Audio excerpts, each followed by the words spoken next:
Dividen adalah cermin dari profit. Dividen adalah cermin dari perusahaan tersebut memiliki cash. Memiliki cash yang bisa dia bagikan kepada Anda sebagai investor, kepada Anda sebagai pemegang saham. Jadi keuntungannya bukan keuntungan bodong. Keuntungan yang di atas kertas untung, tapi kenapa cash flow-nya nggak ada? Nah, itu dia. Dengan bisnis Anda rutin bisa memberikan dividen setiap tahun kepada Anda bisa menikmati hasil kerja keras Anda bisa melakukan apapun dari dividen tersebut, dan akhirnya apa? Akhirnya Anda bisa menikmati segala hasil yang Anda sudah lakukan. Perusahaan terus berkembang, Anda dapat income setiap periode, yaitu setiap tahun mungkin, atau setiap setahun dua. Coba set sebuah goals, sebuah tujuan. Saya mulai dengan angka yang sederhana. Misalnya, Anda ingin income Anda ekuivalen 1 juta per bulan. Artinya kalau setahun itu artinya 1 juta kali 12 juta per tahun.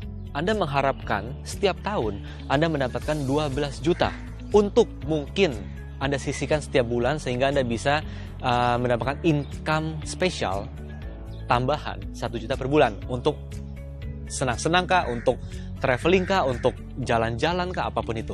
Nah, 12 juta per tahun. Kalau misalnya di sini Anda harus melihat perusahaannya apa, rutin bagi dividen atau enggak, dan Anda harus lihat dividen yieldnya berapa.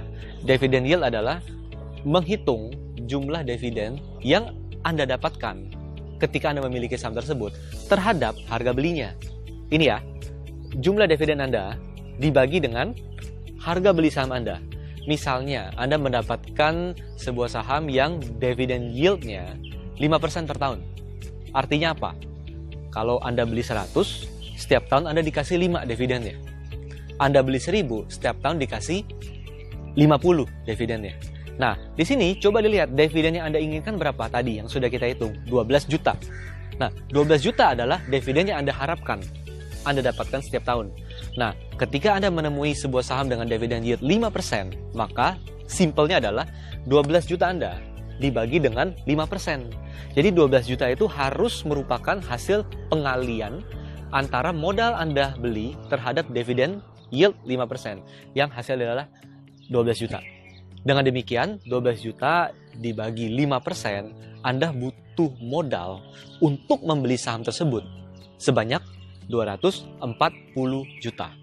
Jadi ketika Anda beli saham ini 240 juta nominalnya di harga saat ini, setahun lagi ketika dia membagikan dividen, dia akan memberikan dividen kurang lebih 5% dari modal Anda setorkan ini. Yaitu berapa?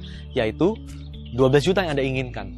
Nah, jadi Anda sudah tahu kita maunya apa, nominalnya berapa, saham ini struktur dividen yieldnya bagaimana. Tentunya kita udah tidak bicara lagi mengenai kualitas. Pastikan kualitas perusahaannya harus bagus. Nah, ketika sudah tahu apa maunya kita, berapa nominal yang kita butuhkan, yang kita harapkan, sahamnya apa, Anda langsung tahu Anda butuh beli saham ini berapa banyak. Dalam case ini adalah 240 juta. Nah, di sini Anda punya opsi. Anda punya uang ya, langsung belikan sahamnya. Anda punya uang hanya 40 juta, belikanlah sahamnya 40 juta. Jangan tunggu punya 240 juta baru dibeli. Kenapa? Kalau harga udah terlanjur naik, Anda nggak akan beli-beli. Harga terlanjur naik, dividen yield jadi turun. Berapapun uang Anda miliki, yang Anda alokasikan untuk investasi, belikan langsung sahamnya. Oke, di sini. Oke, sisanya bagaimana dong? Sisanya, misalnya dari 240 juta, Anda hanya punya uang 100 juta. Ya sudah, belikan langsung sahamnya 100 juta. Jangan menunggu, karena ketika Anda menunggu, Anda tidak akan pernah melakukannya. Biasanya seperti itu. Nah, Anda punya sisa kewajiban yaitu 140 juta untuk Anda kumpulkan, Anda belikan saham tersebut. Bagaimana caranya? Beberapa opsi. Pertama, pengeluaran Anda, bulanan Anda turunkan, sedikit lebih berhemat. Anda punya opsi untuk menyimpan lebih banyak. Anda bisa sisihkan untuk, itulah yang kita sebut selama ini dengan nabung saham.